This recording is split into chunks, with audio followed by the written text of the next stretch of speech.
the last year, we've done so many different projects and programmes, and we're really proud to be able to share those. There's still a long way to go, but this gives an idea about some of the different activities that we've been delivering and developing so that we can support the sector across the 4 nations of the UK to understand better about how to look after collections, to share them and make sure that they're representative.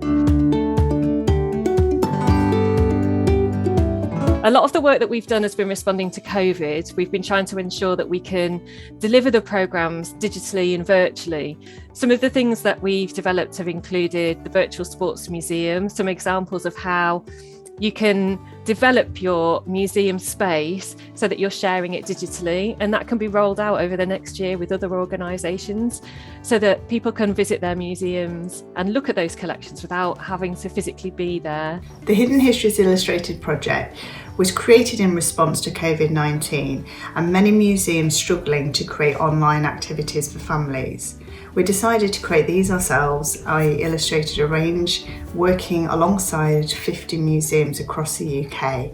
They sent me a range of beautiful archives, photos and objects for me to then illustrate and create games, worksheets, colouring sheets, matching games to print off or to play digitally. All of the organisations that I've worked with, they've really benefited in some way, so awareness of their collections, and also they've learned how to work with artists themselves. Since the beginning of the pandemic, we have run a series of webinars on topics ranging from the care and development of collections to top tips on how to plan your oral history project, how to check the accessibility of your web presence, to how to track and monitor your audiences. All of our topics are drawn from the needs of our membership and will continue to be so. The online format has allowed us to bring together members from across our network in a way that just hadn't been possible with previous physical activities. I've been involved in 2 specific elements of the work of Sporting Heritage during 2021.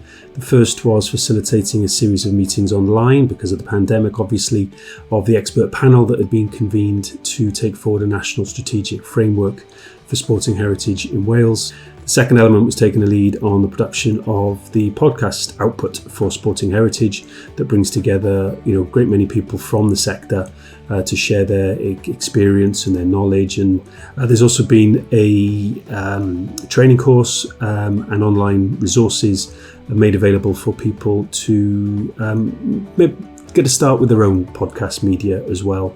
And it's been great to see people like Katie Holmes making a start with her own podcast around running. We've looked at lots of different strategic projects and programmes, things like Sport England's Women and Disability programme, which has been fundamental in changing the way that we work with those collections and support the people we support with working with those collections. Running alongside our training programme is our range of nation and topic-specific networks.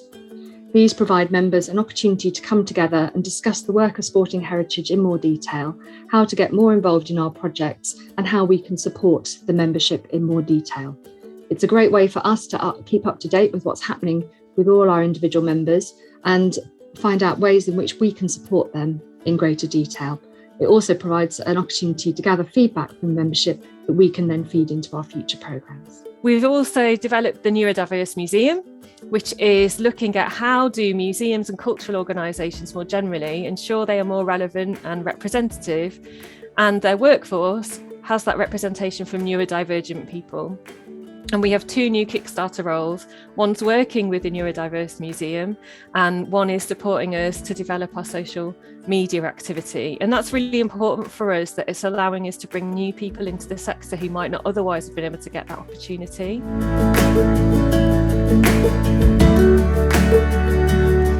We've also developed and delivered again this year National Sporting Heritage Day, which had so many different people involved and sharing their stories and sharing their collections. And we are so proud of that programme, which grew out of the Olympics in 2012 and is just going from strength to strength. We've been doing lots of work to increase diversity and representation. We have a programme looking at ignored heritage. We know that Black, Asian, ethnic minority communities are underrepresented within the heritage record generally, and that is reflected across sporting heritage. And that programme has been looking at why is that, and what do we need to do, and how do we need to change to ensure that shift can happen. We've also been looking at LGBTQIA+ programmes. How do we ensure, again, that we make sure that the collections are representative and are sharing all those different stories that have previously been hidden from the historical record. So we'll be carrying on with the majority of the projects that we're currently delivering. We'll be continuing with lots of our networking activity and workforce development programme, lots of development on diversification and representation across collections and how we support the sector to do that. We'll also be continuing our Neuro Museum programme. We will be looking at how do we support through discrete projects. So for example, sporting heritage and art, so that those collections can be looked at in different ways to support the different organisations that we work with to develop what they do.